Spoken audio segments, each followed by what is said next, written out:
I joined the United States Air Force shortly after graduation from high school in 1961. After basic training, I was assigned to the Air Force's Security Service. This video is the first in a series that will be about our lives overseas. Although this background video touches on tech school and my first overseas tour, the remainder of the videos will be about the experiences we had on the island of Crete. Most of us were just out of high school when we joined the service. Often it was the first time in our lives that we could do whatever we wanted within reason. We took advantage of that freedom because we knew that the details of our exploits wouldn't make it to the folks back home. Regardless of how hard we played off-duty and off-base, we never lost sight of the fact that our jobs were vital to the security of the United States. Accordingly, we approached each day on flight with absolute seriousness as to our mission.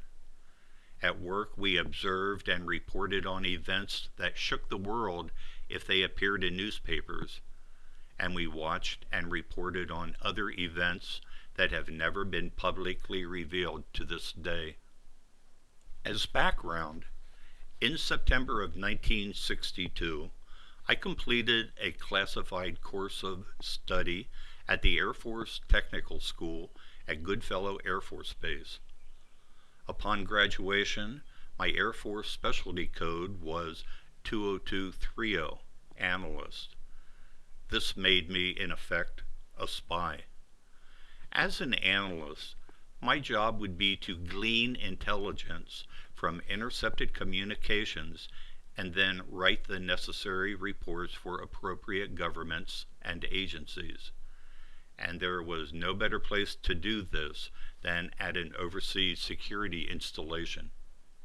I was sent to Karamursel Air Station, Turkey, for an 18-month tour. 2 weeks after I arrived, President Kennedy ordered a blockade of Cuba. Intelligence reports had shown that the Soviets were deploying missiles to the island. Obviously, from that location, they could very easily strike the United States.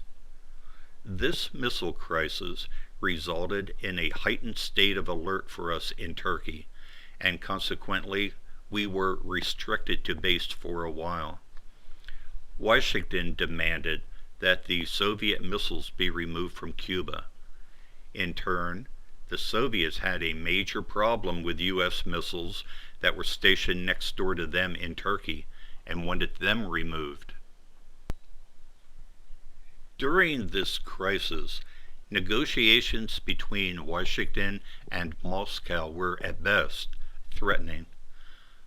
I remember laying in my bunk during that time thinking that a little over a year ago I was a senior in high school, and now I have a front row seat to world events that could possibly end civilization. It was a scary time for us all. Against this unfolding crisis, I learned the practical aspects of being an analyst. The tension was relentless as the world stood on the brink. Although I was a brand new analyst, still peeing stateside water as the saying went, I was amazed that it was us and others just like us at security installations around the world who were gathering and reporting the intelligence that could result in a world crisis. That's when I realized that the responsibility we had was enormous. World tensions eased as Moscow and Washington reached an agreement on the missiles. By the end of that month, restriction to base ended. At one of the first opportunities to leave base after the crisis, a friend and I decided to go to Uludağ. That's a ski resort located south of base near Bursa, Turkey. I wanted to try my hand at snow skiing. Unfortunately, I broke my leg. I was on crutches for months after that mishap and wasn't able to get around much. Then, just as I got rid of my crutches and cane and was ready to start having some fun, President Kennedy was assassinated and the base again returned to restriction. After that restriction was lifted, there were a few uneventful trips to explore Buyukada, see the pavilions and other places of interest in Istanbul and Bursa, and even longer trips, such as to the national capital of Ankara.